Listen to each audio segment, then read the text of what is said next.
একজন কৃষক একজন ছাগলের রাখালকে আরব দেশে জিজ্ঞেস করা হয়েছিল, আল্লাহ যে আছে এর কোনো প্রমাণ তুমি কি দিতে পারবা? তুমি কি প্রথমে বলো আল্লাহ আছে, তুমি কি বিশ্বাস করো? অবশ্যই করি।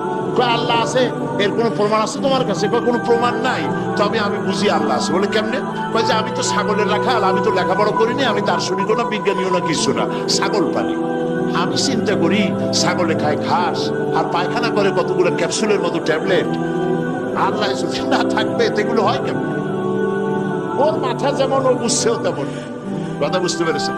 ছাগলের রাখাল ছাগলের পায়খানা দেখা ওর মনেও চিন্তা আসে, নিশ্চয়ই কেউ পরিকল্পনা করে এরকম করে। কিন্তু ইউনিভার্সিটিতে কিছু সংখ্যক শিক্ষক আছেন জনগণের 12 কোটি মুসলমানের পয়সা দিয়া বেতন খায় আর বলে আল্লাহ নাই। একজন তো এই কথা কয়ে মরিয়ে গেছে। মরার সময় বেচারা বুঝতে পারছে যে কবরে গেলে দশাটা কি হবে, সেই জন্য কবরে যাব না। বলে দিল আমার দাফন করবে না, কাফন দিবা না, জানাজা দিবা না, এমনি নিয়া ফেলাইতো। তারপরে কি বলে মেডিকেল কলেজে দিয়ে দিও, ছেলেরা আমাকে অপারেশন করিয়া কাটাছেড়া করিয়া অপারেশন শিখবে। তার ওসিয়ত অনুযায়ী কাজ হয়েছে। এত বড় বুদ্ধিজীবী, তো তার ওসিয়ত তো শোনাই লাগে। ওর কাফনও হয় নাই, দাফনও হয় নাই, গোসলও হয় নাই, কপালে নাই, কি হবে? তারপরে থুইসে বার্ডেমের মধ্যে কিছুদিন পর তাকে পাঠানো হয়েছে মেডিকেল কলেজে। মেডিকেল কলেজের ছাত্ররা যখন শুনলো যে ওই লোকটার লাশ আসতেছে, ওরা দাঁড়ায় বলছে আল্লাহর রাস্তায় মাপ চাই। এই হুজুর এখানে আনবেন না। উনি বেঁচে থাকতে আল্লাহর অস্বীকার করছে। এখন ওনারে কাজে যদি আমরা অপারেশন শিখি, তাহলে যে রুগীরে ধরবো যাও বাঁচবে ওইটা মরবে। কাজী এদের ফিরা। এরপরে নিয়া কোনো জায়গায় নিল না, আবার নিয়া বার্ডেমের ডিপ ফ্রিজের মধ্যে রেখে দিছে। আমার এখন চিন্তা হয়েছে যে এই লাশটারে যদি এখন রাস্তায় ফেলায় দেয়, কুত্তাও খাবে না। কারণ আমার দেশের কুত্তা, আমার দেশের কুকুরেরা এতটা অভদ্র না যে কুকুরে এত পুরানা বাসি লাশ খাওয়ার মতো আমাদের কুকুর এত বেয়াদব হয় নাই, এতটা অসভ্য হয়ে পারে না। কাজী আল্লাহর সাথে যারা নাফরমানি করে, আল্লাহ এরকম দেখান, তবে এগুলি বুঝবে কারা? বুঝবে কারা?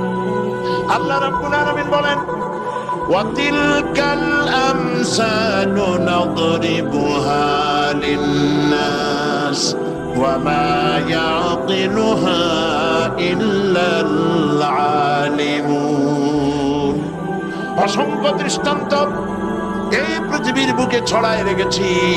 এসব দৃষ্টান্ত থেকে উপদেশ গ্রহণ করতে পারবে তারা যাদেরকে আমি রব্বুল আলামিন জ্ঞান দান করেছি, যাদের জ্ঞান দিয়েছি। ওরা তো জ্ঞান পায় নাই, ওরা পাইছে বুদ্ধি। ওরা কি পেয়েছে? বুদ্ধি। আল্লাহ কোরআন শরীফে কোথাও বলেন নাই যে তোমরা আমার কাছে দোয়া করো আল্লাহ আমার বুদ্ধি বাড়ায় দাও। আছে না এরকমের কথা? আল্লাহ কি বাড়াইতে বলছে? আল্লাহ রাব্বুল আলামিন বান্দাদেরকে শিখায়েছেন, বান্দার আমার কাছে দোয়া কর, রব্বি জিদনি ইলমা। পড়েন সবাই, রব্বি জিদনি ইলমা। আয় আমার রব, আয় আমার স্রষ্টা, তুমি আমার ইলমকে, আমার জ্ঞানকে বৃদ্ধি করে দাও। বলেন সুবহানাল্লাহ। সুতরাং আল্লাহ রাব্বুল আলামিন সম্পর্কে সামান্য লেখাপড়া যারা করে, ওরা আল্লাহরে বুঝবে কি করে? তবে আল্লাহ কোনো অ্যাকশন নেন না। পিঁপড়া সে যদি হাতির দেখে একটা ঠ্যাং উঁচু করে বলে, এই হাতি কত বড় একটা দেহ, এরকম যদি একটা বেসকি দেয়, তাহলে হাতি কি পিঁপড়ারে তাড়িয়ে আসে নাকি? তোমার মতো ছাগল পাগল কইলো যে আল্লাহ নাই, তাতে আল্লাহ কিছু আসে যায়? ছাগল পাগল কুকুর ভেড়া এগুলোর কোনো দাম নেই আল্লাহর কাছে, এগুলোর কোনো মূল্য নাই। আল্লাহ পাক বলেছেন যারা আল্লাহরে অস্বীকার করে, যারা কাফের, তারা জানোয়ারের চাইতে নিকৃষ্ট। তারা হচ্ছে পৃথিবীর সমস্ত সৃষ্টি জগতের মধ্যে নিকৃষ্ট হচ্ছে তারা, যারা কাফের, যারা আল্লাহকে অস্বীকার করেছে। দেখুন কোরআন শরীফে আল্লাহ পাক এক জায়গায় বলেছেন, আমি মানুষ এবং জিনেদের মধ্যে এক শ্রেণীর মানুষ আর জিনকে তৈরি করেছি জাহান্নামের জন্য। জাহান্নামের জন্য তারা তৈরি হয়েছে। তারা লাহুম কুলুবুন লা ইয়াফকাহুনা বিহা, যাদেরকে অন্তঃকরণ দিয়েছি, এই অন্তঃকরণ দিয়ে সব বুঝলো, এই বিবেক দিয়ে সব বুঝলো, কিন্তু আমারে বুঝলো না, আমার সৃষ্টি বুঝলো না। ওয়ালাহুম আয়ুনুন লা ইউবসিরুনা বিহা, তাদের চোখ দিছি, কিন্তু চোখ দিয়ে সব দেখলো, আমার সৃষ্টি দেখে আমাকে চিনল না। তাদের কান দিলাম, এ কান দিয়া সব শুনলো, কিন্তু মজলুম দুর্বলের ফরিয়াদ তাদের কানের মধ্যে ঢুকলো না। উলাইকা কাল আনআম, আল্লাহ পাক বলেন এগুলি হলো চতুষ্পদ। কি কোন আপনারা বলেন কি? জানোয়ার। কে বলতেছেন? আপনারা কি রাগ করতেছেন নাকি? আর রাগ করলে হবেটা কি? সৃষ্টি যিনি করেছেন, এই পদবাচ্যে বিশেষিত বিবেচিত করেছেন সেই আল্লাহ। আল্লাহ পাকই বলছেন বিবেক দিলাম, আমাকে চিনলে না, চোখ দিলাম, আমার সৃষ্টি দেখে আমাকে উপলব্ধি করলে না, হেদায়েত পেলে না, কান দিলাম, হক শুনলে না, উলাইকা কাল আনআম, মালিক চেনো নাই, কাজী তুমি হচ্ছ চতুষ্পদ জানোয়ারের মতো। এ পর্যন্ত বললে না হয় হতো, কিন্তু আল্লাহ আর একটু আগায় গেলেন। আল্লাহ পাক সামনে গিয়ে বললেন বাল হোক আদল, জানোয়ারের চাইতে নিকৃষ্ট। কোরআন, কোরআন হচ্ছে বিশ্ববাসীর জন্য আল্লাহ পাকের পক্ষ থেকে সর্বশেষ হেদায়েতের কিতাব। এবং এই কোরআন পৃথিবীতে শুধু মুসলমানদের জন্য কোরআন আসেনি, কোরআন এসেছে সমগ্র মানব গোষ্ঠীর হেদায়েতের জন্য। কি বলেন? কোরআন কি শুধু মুসলমানদের? কোরআন সম্পর্কে আল্লাহ পাক বলেছেন হুদাল লিন্নাস, হাদা বায়ানুল লিন্নাস। এটা গোটা বিশ্বের সমগ্র মানব গোষ্ঠীর জন্য আল্লাহ পাক এ কোরআন নাজিল করেছেন। কি জন্যে নাজিল করার কারণ হচ্ছে মানব গোষ্ঠী সহ সমস্ত সৃষ্টির স্রষ্টাকে, বলুন সবাই, সৃষ্টি মধ্যে শ্রেষ্ঠ সৃষ্টিকে মানুষ, সেই মানব গোষ্ঠী যেন আল্লাহ থেকে বিচ্ছিন্ন হয়ে না যায়।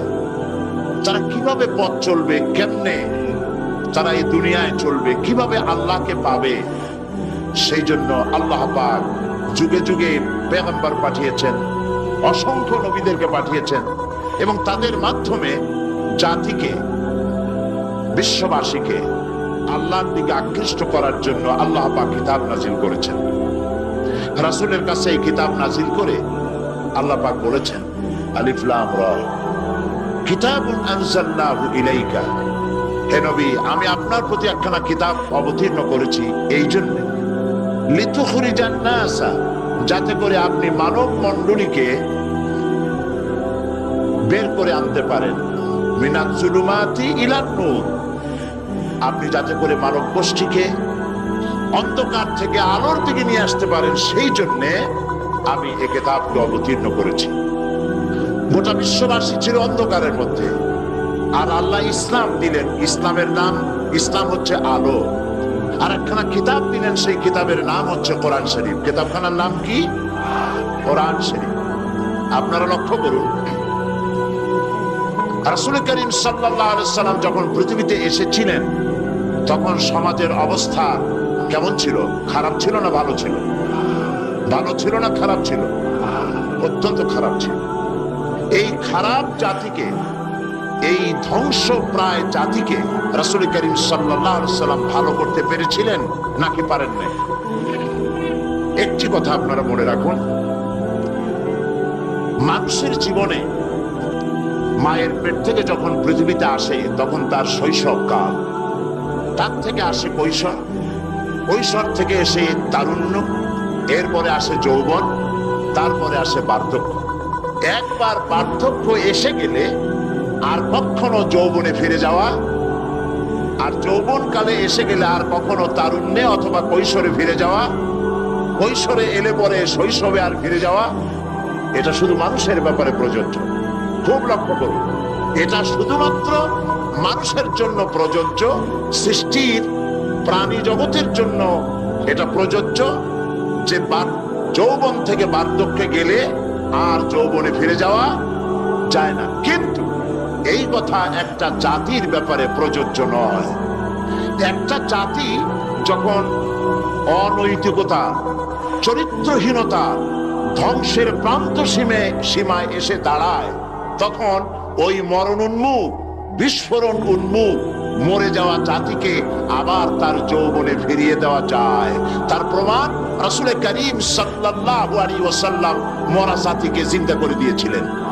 সেই আরবের মরা জাতি জেনা, ব্যভিচার, হত্যা, ধর্ষণ, মিথ্যা ইত্যাদিতে ভরপুর ছিল যে সমাজ, এই সমাজটাকে রাসূল করিম সাল্লাল্লাহু আলাইহি ওয়াসাল্লাম অনৈতিকতার, চরিত্রহীনতায় ধ্বংসপ্রাপ্ত জাতিকে রাসূল করিম সাল্লাল্লাহু আলাইহি ওয়াসাল্লাম বিশ্বের শ্রেষ্ঠ জাতিতে পরিণত করতে পেরেছিলেন নাকি পারেন নাই? কি দিয়ে পেরেছিলেন বলুন তো এবার? এই কোরআন দিয়েই একটি জাতির বিরাট পরিবর্তন আনয়ন করেছিলেন মুহাম্মদ রাসূলুল্লাহ সাল্লাল্লাহু আলাইহি ওয়াসাল্লাম। দেখুন, স্কুল, কলেজ, ইউনিভার্সিটি, মাদ্রাসাগুলিতে পরীক্ষা হয়, লেখাপড়া হয় এবং প্রত্যেকটি ক্লাসে অনেকগুলি সাবজেক্ট থাকে, সিলেবাসের অনেক বই থাকে। এই অনেকগুলি বই, সাবজেক্ট ইত্যাদির উপরে পরীক্ষা দিয়ে আমরা কি পাই? প্রোডাকশন কি হয়? চরিত্রহীন, দুশ্চরিত্র, বেনামাজি, হত্যা, ধর্ষণ, চুরি, ডাকাতি ইত্যাদি বৃদ্ধিপ্রাপ্ত হচ্ছে সারা বিশ্বব্যাপী, ঠিক কিনা? এবার দৃশ্যের অপর পৃষ্ঠ দেখুন, রাসূল করিম সাল্লাল্লাহু আলাইহি ওয়াসাল্লামের কাছে একটা বিশ্ববিদ্যালয় ছিল। আজকে যেমন পৃথিবীতে অনেক বিশ্ববিদ্যালয় আছে, রাসূলের কাছেও একটা ইউনিভার্সিটি ছিল। সেই ইউনিভার্সিটির নাম হলো আল হেরা ইউনিভার্সিটি। এই আল হেরা ইউনিভার্সিটির চ্যান্সেলর ছিলেন আল্লাহ রাব্বুল আলামিন, আর এর ভাইস চ্যান্সেলর হলেন মুহাম্মদুর রাসূলুল্লাহ সাল্লাল্লাহু আলাইহি ওয়াসাল্লাম। এই বিশ্ববিদ্যালয়ে যে সব ছাত্ররা তৈরি হয়েছিলেন, সেই সব ছাত্রদেরকে আপনারা কি চেনেন? সেসব ছাত্রদের নাম শুনুন। এই বিশ্ববিদ্যালয় থেকে যে সব ছাত্ররা বেরোলেন, তারা হলেন আবু বকর, ওমর, ওসমান, আলী, আমর ইবনুল আস, আব্দুর রহমান বিন আওফ, আবু উবাইদা ইবনুল জাররাহ, জুবাইর ইবনুল আওয়াম, জারির ইবনে বাজালি, আবু মুসা আশআরী, আবু হুরায়রা, আবু জাফর গিফারি, আবু যার গিফারি রিদওয়ানুল্লাহ তাআলা আলাইহিম আজমাইন। এই সব ছাত্র ওই বিশ্ববিদ্যালয় থেকে তৈরি হয়েছিল। আজ যদি পৃথিবীর সমস্ত বিশ্ববিদ্যালয় একত্রিত হয়ে প্রচেষ্টা চালায়, হযরত ওমরের মতো একজন মানুষ বানাতে পারবে কি? তাহলে রাসূল করিম সাল্লাল্লাহু আলাইহি ওয়াসাল্লাম তার ওই বিশ্ববিদ্যালয়ের সিলেবাসে বই ছিল মাত্র 2খানা। রাসূলের বিশ্ববিদ্যালয় সিলেবাসের কিতাব ছিল কয়খান? একখানা হলো কোরআন শরীফ, আর একখানার নাম আপনারা বলুন। মাশাআল্লাহ, একখানা হলো কোরআন, আর একখানার নাম হাদিস। কোরআন আর হাদিস দিয়ে রাসূল করিম সাল্লাল্লাহু আলাইহি ওয়াসাল্লাম সিলেবাসের মাত্র 2খানা বই দিয়ে গোটা বিশ্বের মানব মণ্ডলীর বিরাট তাদের মস্তিষ্ক এবং চিন্তার জগতে আলোড়ন সৃষ্টি করেছিলেন। রাসূল যে সমাজ তৈরি করেছিলেন, ওই সমাজ পৃথিবীর মানুষের কাছে আর ফিরে আসে নাই। তবে হ্যাঁ, আসতে পারে, যেহেতু সিলেবাসের সে 2খানা কিতাব আজও আছে। না নাই? রাসূলুল্লাহ বলেছেন, খায়রুল কুরুনে কারনি, সর্বশ্রেষ্ঠ যুগ হচ্ছে আমার যুগ। সর্বশ্রেষ্ঠ যুগ কার? রাসূলের যুগ। কেউ যদি প্রশ্ন করে যে কোরআনের মূল টার্গেট কি, কি জিনিসের দাওয়াত মানুষের সামনে কোরআন পেশ করেছে, তাহলে বলতে হয় যে দাওয়াতটা দিয়েছে সর্বপ্রথম, সে দাওয়াতের নাম হচ্ছে ঈমান।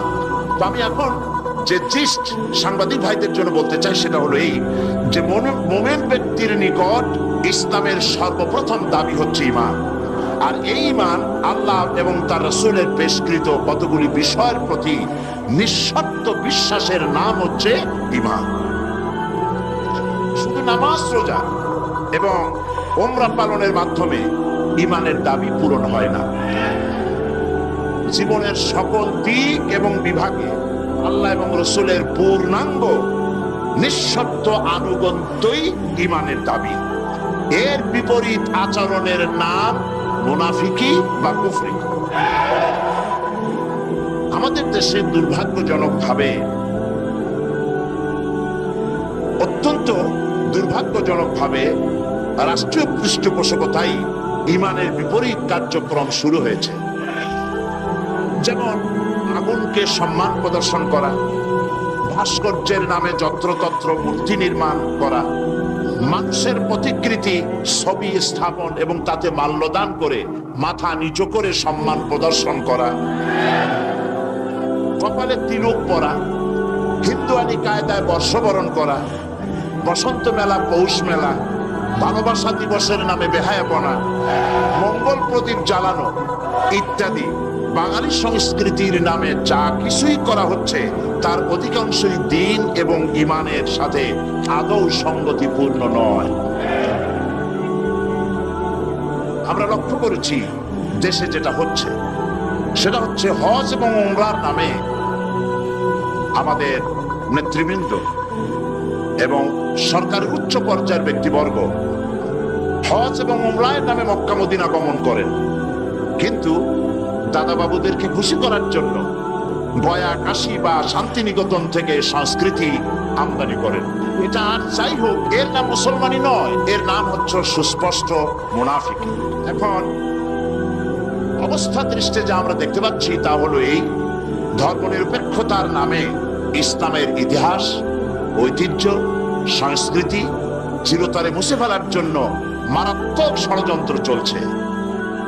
আরেকটি বিষয় হলো দেশে জনগণের নিকট তাওহীদের ধারণা স্পষ্ট না থাকার কারণে শিরক আর বেদাত মারাত্মক আকার ধারণ করেছে। সবের নিয়তেই লোকেরা অজ্ঞতাবশত শিরক করছে, পীর পূজা, মাজার পূজা, আস্তানা পূজা করে মানুষ তাদের ঈমান নষ্ট করছে।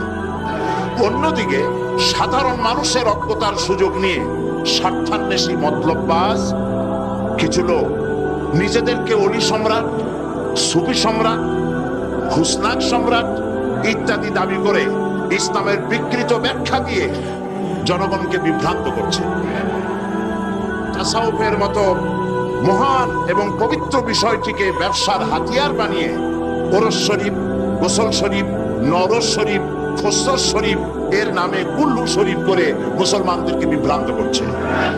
এমত অবস্থায় প্রত্যেক মুসলমান নরনারীকে ইসলামের সর্বপ্রধান এবং সর্বপ্রথম দাবি ঈমানকে কোরআন এবং হাদিসের আলোকে বুঝে নিতে হবে এবং এর দাবি পঙ্খরাপঙ্খ রূপে মুসলমানদের মেনে চলতে হবে। এই হলো আজকের বক্তৃতার সারাংশ আমি সাংবাদিক ভাইদের জন্য তুলে ধরলাম। কোরআনে কারীমের মূল দাওয়াত হচ্ছে ঈমান। সেই কথাটি কোরআনে কারীম থেকে আল্লাহ পাক বলছেন। আমরা চাই পৃথিবীতে শান্তি চাই আর আখিরাতে মুক্তি চাই। কয়টা জিনিস চাই আমরা? দুটি জিনিস। একটা চাই পৃথিবীতে শান্তি আর আখিরাতে মুক্তি। এই তিনটি জিনিস আমরা দাবি করি বা চাই। এখন এই শান্তি, দুনিয়ার শান্তি এবং আখিরাতের মুক্তি কিভাবে হবে সেজন্য আল্লাহ পাক বলছেন, ইয়া আইয়ুহাল্লাযীনা আমানু হাল আদুল্লুকুম আলা তিজারাতিন তুনজিকুম মিন আযাবিন আলীম تؤمنون بالله ورسوله وتجاهدون في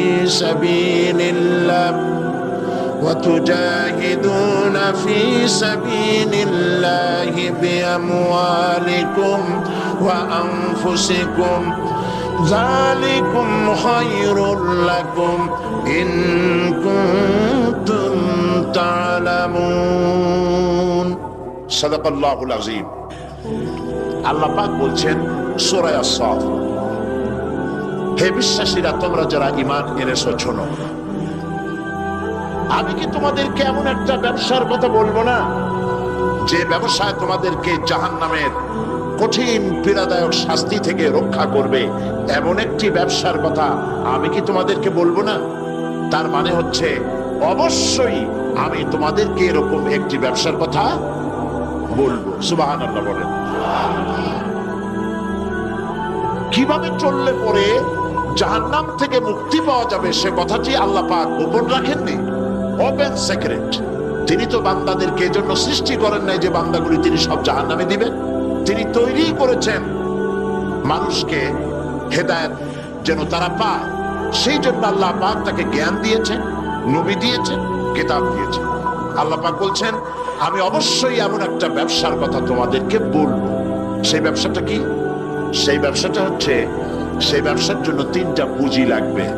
কয়টা পুঁজি? একটা হচ্ছে ঈমান বিল্লাহ, আল্লাহর প্রতি ঈমান। আরেকটা হচ্ছে রাসূলের প্রতি ঈমান, আর একটা হচ্ছে আল্লাহর রাস্তায় জিহাদ করা, মাল দিয়ে আর জান দিয়ে। এই তিনটি জিনিস। ঈমান আনা ফরজ। ঈমান আনা কি? আল্লাহর প্রতি ঈমান আনা কি? রাসূলের প্রতি ঈমান আনা কি? এবং আল্লাহ রাসূলের আইন প্রতিষ্ঠার জন্য জিহাদ করা কি? তিনটি জিনিসকে আল্লাহ পাক ফরজ করে দিয়েছেন। কে ফরজ করেছেন? আসুন ধীরে ধীরে আমরা এই তিনটি বিষয় আলোচনা করি। ব্যবসার কথাটা আল্লাহ বললেন কেন? ব্যবসার কথাটা এই জন্য বলেছেন, এর মধ্যে দুটি কারণ আছে। একটা কারণ হলো এই যে মানুষেরা ব্যবসাটা বোঝে খুব ভালো, ব্যবসার দিকে মানুষের মনটা খুব আকৃষ্ট থাকে। অল্প কাজ করে যদি বেশি মুনাফা পাওয়া যায়, মিনিমাম লেবার ম্যাক্সিমাম প্রফিট, মানুষ দেখবেন লাফায় পড়বে সেই কাজের জন্য। মাওলানা ইহতিসামুল হক থানভী রাহমাতুল্লাহ আলাইহি তার এক ওয়াজের মধ্যে বলেছেন, আমি শুনেছিলাম, তিনি বলেছেন কিয়ামতের দিন, এটা রূপক কথা, কোরআন হাদিস নয়।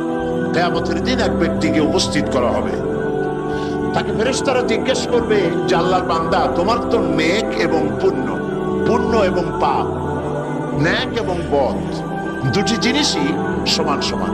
এখন বলো তুমি কোথায় যাবা? তুমি কি বেহেশতে যাবা না তুমি দোজখে যাবা? লোকটি বলছে, সে লোকটি ছিল খুব বড় ব্যবসায়ী, সে বলছে ফেরেশতা ভাই, আমি দোজখও চিনি না বেহেশতও চিনি না, যেখানে গেলে আমার 2 পয়সা লাভ হবে সেইখানে আমি তোমায় আমারে পাঠাও।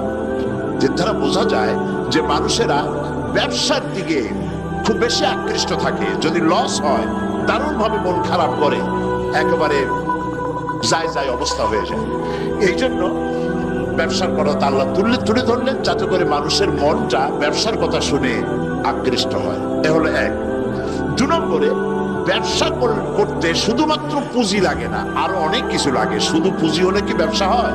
যদি শুধু পুঁজিতে ব্যবসা হয় তাহলে আপনারা চেষ্টা করেন না, 10 লাখ টাকা নিয়ে নামেন, ব্যবসা সম্পর্কে কোনো জ্ঞান নাই, ব্যবসার কিছু জিনিসপত্র কিনে নিয়ে 10 লাখ টাকা বা 20 লাখ টাকার পুঁজি নিয়ে বসেন, 1 মাসও লাগবে না আপনার দোকানে লাল বাতি কয়েকটা জ্বলার জন্য, ঠিক কিনা? তাহলে ব্যবসা করার জন্য শুধু পুঁজি যথেষ্ট নয়, পুঁজির সাথে সাথে ব্যবসার জ্ঞান থাকতে হবে, ঠিক কিনা? অভিজ্ঞতা থাকতে হবে, জ্ঞান থাকতে হবে। এবং ব্যবসায় পুঁজি খাটাইয়া জ্ঞান নিয়ে বসে থাকলে হবে না, শ্রম দিতে হবে, লেবার দিতে হবে, রাত জাগতে হবে, চেষ্টা করতে হবে। দেশ বিদেশের ওই মালের, যে মালের ব্যবসা আপনি করেন তার দাম কোথায়, কেমন, কোথা থেকে কিনলে লাভ, আপনি এখানে বিক্রি করলে লাভ বেশি হবে, এই সব ব্যাপারে চিন্তা ভাবনা করতে হবে, শ্রম দিতে হবে, মেধা দিতে হবে, রাত জাগতে হবে, দৌড়দৌড়ি করতে হবে। এত কিছু করার পরে তারপরে ব্যবসা হওয়ার সম্ভাবনা আছে, তবে লসের সম্ভাবনাও উড়াই দেওয়া যায় না। আল্লাহ পাক বলছেন আমার সাথে একটা ব্যবসা করো, এই ব্যবসাটা হলো ঈমানের ব্যবসা। এই ব্যবসাটা কিসের ব্যবসা? ঈমানের ব্যবসা। এই ব্যবসার জন্য, এই ব্যবসাটার উদ্দেশ্য কি? জাহান্নাম থেকে বাঁচা। বলেন ব্যবসার উদ্দেশ্য কি? জাহান্নাম থেকে বাঁচার জন্য একটা ব্যবসা আমার সাথে করো। সেই ব্যবসাটার পুঁজি হলো ঈমান। সেই ব্যবসার ক্যাপিটাল কি? ঈমান। সেই ঈমান লাগাইয়া বসে থাকলে হবে না, শুধু পড়লে হবে না লা ইলাহা ইল্লাল্লাহু মুহাম্মাদুর রাসূলুল্লাহ। জোরে পড়েন লা ইলাহা ইল্লাল্লাহ, লা ইলাহা ইল্লাল্লাহ, লা ইলাহা। বলবো দিবা লা ইলাহা ইল্লাল্লাহু মুহাম্মাদুর রাসূলুল্লাহ। এই কলেমার পুঁজি খাটাইয়া বসে থাকলে হবে না, ঈমানের জন্য পুঁজি খাটাতে হবে। পুঁজি হলো জাহান্নাম থেকে বাঁচার জন্য, পুঁজি হলো ঈমান। সেই ঈমান খাটাইয়া কলেমা পড়ে বসে থাকলে হবে না, শ্রম দিতে হবে, চিন্তা করতে হবে, রাত জাগতে হবে। যার উপরে ঈমান এনেছেন তার উপরে ঈমান আনার কারণে যদি অত্যাচার আসে সহ্য করতে হবে, বরদাস্ত করতে হবে। এরকম নয় ঈমান এনেছি এই কথা বলবেন, আহাসিবান নাসু আইয়ুতরাকু আইয়াকুলু আমান্না ওয়া হুম লা ইফতানুন। আল্লাহ রাব্বুল আলামিন বলেছেন, লোকেরা কি একথা ভেবেছে ঈমান এনেছি, এই কথা বলার সঙ্গে সঙ্গে বিনা পরীক্ষায় আমি তাদেরকে জান্নাত দেব, এটা কি মনে করেছে, মনে করে নিয়েছে নাকি? ওয়াহুম লা ইফতানুন, তাদেরকে পরীক্ষা করা হবে না? অবশ্যই পরীক্ষা করা হবে। শুধু ঈমান এনেছে এই পুঁজি ঘাটালে হবে না, পরীক্ষা দিতে হবে, কষ্ট করতে হবে, মার খাইতে হবে, জেলে যেতে হবে, পরিশ্রম করতে হবে। এই ময়দানই হচ্ছে উত্তপ্ত ময়দান। এই ময়দান কি ময়দান? এইটা কুসুমাস্তীর্ণ নয়, এটা কণ্টকাকীর্ণ ময়দান। সুতরাং আল্লাহ পাক বলছেন পরীক্ষা দিতে হবে। এই ঈমান আনলে পরে ঈমানের পুঁজি খাটাইয়া, তুমি যেমন ব্যবসার পুঁজি দিয়া চুপ করে বসে থাকলে যেমন ব্যবসা হয় না, এখানেও ব্যবসা হবে না কলেমা পড়িয়া। শুধু কলেমা পড়তে হবে, বিশ্বাস করতে হবে, এটার জন্য কাজ করতে হবে এবং কালেমা ভিত্তিক শাসন প্রতিষ্ঠার জন্য আন্দোলন করতে হবে, ময়দানে থাকতে হবে। আর এই কাজগুলি করলে পরে তখন আল্লাহ রাব্বুল আলামিন রাজি হবেন, খুশি হবেন, এর পূর্বে নয়। তবে দুনিয়ার ব্যবসা করতে গেলে সেই ব্যবসায় লাভও আছে, লোকসানও আছে। আল্লাহ রাব্বুল আলামিন বলেন, আমার সঙ্গে যে ব্যবসাটা করবে, ওই ব্যবসাটা হচ্ছে, আমার সাথে যে ব্যবসা করবে, এই ব্যবসায় লোকসানের কোন সম্ভাবনা নাই, কোন লস নাই। বাঁচলেও লাভ, জেলে গেলেও লাভ, ফাঁসির মঞ্চে চললেও লাভ, মরে গেলেও লাভ, মার খাইলেও লাভ। এটা সব জায়গায় লাভ আর লাভ। সুবহানাল্লাহ বলতে ইচ্ছে করে না? কারণ তুমি মার খাচ্ছ কার জন্যে? জেনে যাচ্ছ কার জন্যে? ফাঁসির মঞ্চে চড়ছ কার জন্যে? সুতরাং তোমার তো কোনো দুঃখ থাকার কথা নয়, তোমার তো কোনো চিন্তা থাকার কথা নয়। আমাকে তো আমার আল্লাহ শিখেই দিছেন কি, কুল ইন্না সালাতি ওয়া নুসুকি ওয়া মাহইয়ায়া ওয়া মামাতি লিল্লাহি রাব্বিল আলামিন। পড়েন আমার সাথে।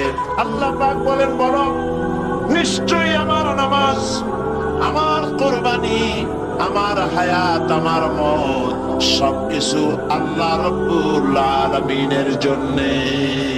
কার জন্য? তাহলে মুমিনের কি কোনো দুঃখ থাকার কথা, কোনো কষ্ট থাকার কথা? নিশ্চয়ই নয়।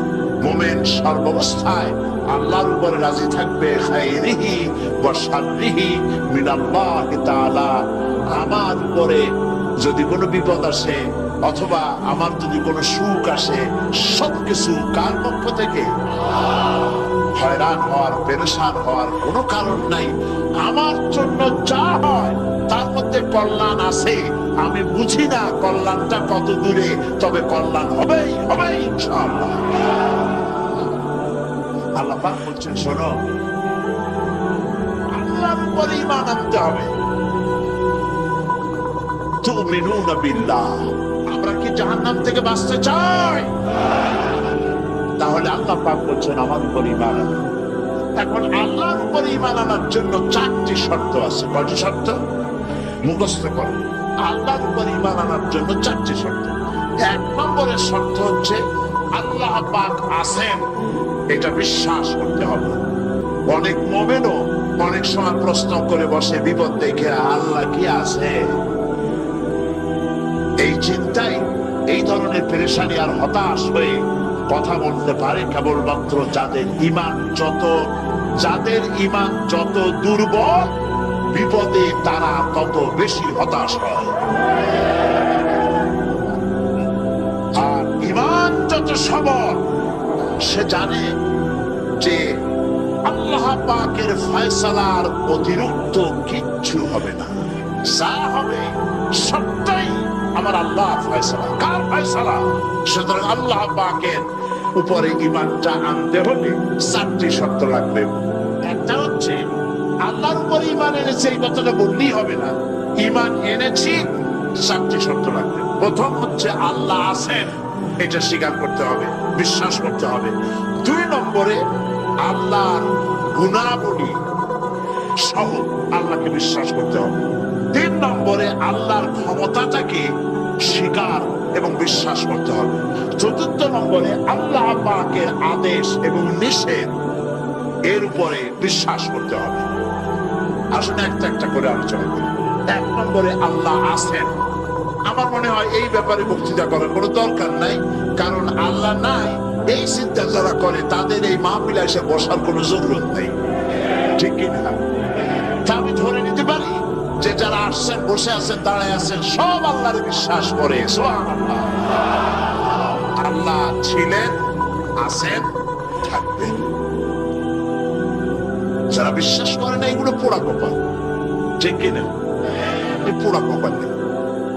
তবে আমি যতদূর লেখাপড়া করেছি, যতদূর আমি পড়াশোনা করেছি, তাতে আমি দেখেছি আল্লাহ সম্পর্কে সন্দেহ পোষণ কোন কৃষক করে না, কোন রিক্সাওয়ালা করে না, কোন কুলি মজুর করে না, কোন সিদে বাদাম বিক্রেতা করে না, কোন মাঝিরা, নৌকার মাঝিরা করে না, সাধারণ মানুষেরা করে না। আল্লাহর ব্যাপারে কোন সন্দেহ পোষণ করে না। সন্দেহ পোষণ করে কারা? বুদ্ধির ঠেলায় মাথায় চুললাই যাবে। ওই কয়েকটা পাতা ইংরেজি বই পড়ছে, আরে থামো, আরে না শোনা, থামো। কথা হচ্ছে যে ইউনিভার্সিটিতে কয়েকদিন ঘোরাফেরা করছে, শান্তিনিকেতন থেকে ফায়েজ ও বারাকাত লাভ করেছেন। এরপরে বলছে সব বুঝেছে। লোকেরা জিজ্ঞেস করে, বাবাজি কি বুঝেছ? হয়তো ওর বাপের মাথা বুঝছে। আল্লাহ বলতে কেউ নাই, লেখাপড়া করে এইটা বুঝছে। হায় রে কপাল পড়া।